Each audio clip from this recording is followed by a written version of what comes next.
Okay, so let's take another look at some more examples here. So suppose kiddos love Legos. Most children 8 years of age spend an average of 22 minutes building a Lego structure with a standard deviation of 12 minutes. We'll call this distribution X. After completing the structure, the mean time that a child takes to dismantle the structure is 4 minutes with a standard deviation of 1.5 minutes, which we will call distribution Y. Assume the total time it takes to build and dismantle a Lego structure is normally distributed. Okay, so what is the probability it takes more than 27 minutes to build and dismantle the structure? So since we're looking at a combination here of 2 times, we would add them. And so this is what we're going to do now. We need to set up our parameters. So more specifically here, let us find our mean. So I'm just going to do this one in general notation. So if I want the mean of x plus y, I am going to add their respective means. So for this problem, that looks like 22 plus 4 will give us a mean combination time of 26 minutes. Now, if I want their standard deviations, again, their sigma of their combined time scores, I have to take their variances and I have to add them. And then we take the square root because we're looking for the distance between the observations and the mean. So here we'll take the square root of 12 squared plus 1.5 squared. That'll give us about 12.09 minutes.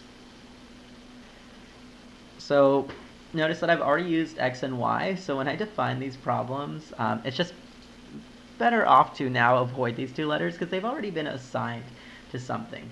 And so now what I'm going to say is I'm going to let W be the combination time, the combined time. And again, I just do this for notation purposes. I know that W follows a normal distribution since both of my distributions were normal. It's distributed normally with the following parameters, 26 and 12.09. Well, so that's our parameters here. Next up, we're going to want a picture of the situation. So again, it follows a normal curve. So I've got 0, 1, 2, 3, and vice versa. Well, we know the mean time here is going to be at 26, and then over here would be at 38.09, down here would be at 13.91, and so forth.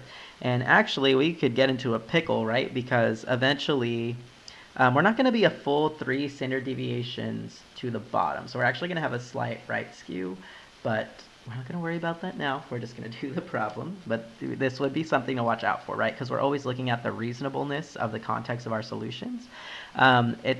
It would be very difficult, but so we would go down to like 13 and then 1, and then another standard deviation below would take us to like negative something minutes, and that is concerning. So the right hand side is feasible, the left hand side not so much. So you'd have a slight right skew, but again, not going to worry too much. So we're going to take the probability that the combined time takes more than 27 minutes. So if I were to put that on our graph here, I know that 27 minutes is slightly to the right of our mu here. So that's at time 27 minutes. Okay, well, remember, this 27 falls on our normal distribution here. This 27 actually has a z-score that corresponds to its value. So I'm looking for the probability that an observation has a z-score greater than the z-score for 27. So let's actually find the z-score for 27 here. So z equals x minus mu, 27 minus 26 over the standard deviation to give us a standard deviation, a z-score of 0.08.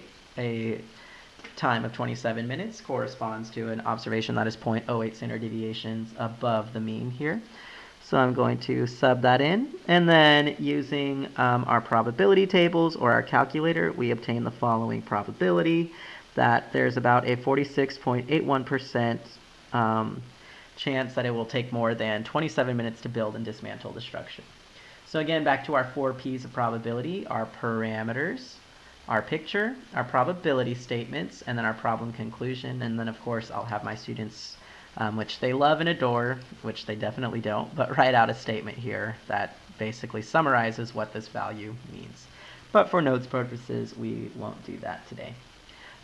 Now we have, what is the probability that it takes less than 20 minutes for the entire process? So again, we know that W, and select the one time I don't use my erasable pen. We know that W is normally distributed with parameters 26 and 12.09. And we know W is the combined time, so I'm going to draw this picture of the situation here. So 0, 1, 2, 3.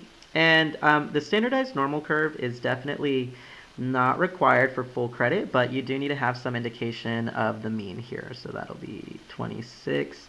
And then the spread, I purposefully list my parameters because I don't like writing out all the values, but you totally could if you wanted to. So I know 26 here, one standard deviation below would be about 13.91. So 20 is going to be somewhere in between this 0 and this -1. So I want that it takes less than, so I'm going to shade this direction. Look, I almost shaded in the opposite, but that's 20. So we want the z-score for 20. So again, that would be 20 minus the mu over the sigma. And that's going to give us approximately about negative 0.50. Not saying there's a negative 50% chance here, but we're saying that an observation time of 20 minutes falls 0.5 standard deviations below the mean here. And this does verify it's true. It's in between the 0 and the -1 standard deviations there. So we're looking at the probability that our time here is less than 20 minutes, which is the same thing as saying that an observation has a z-score that is less than this negative 0.5. And when we look at the left-hand probabilities here, that's going to tell us that there is a 0.3085 probability that it will take less than 20 minutes for the entire process here. So this is just some examples of what it looks like to do a combined normal random variable. So in the first one we did a greater than, and then in the second one we did a less than, and you could still do a between. Notice that it just follows the same logic as our regular normal distribution questions. The only difference is that we had to do a little bit of prep work here in order to find these respective probabilities.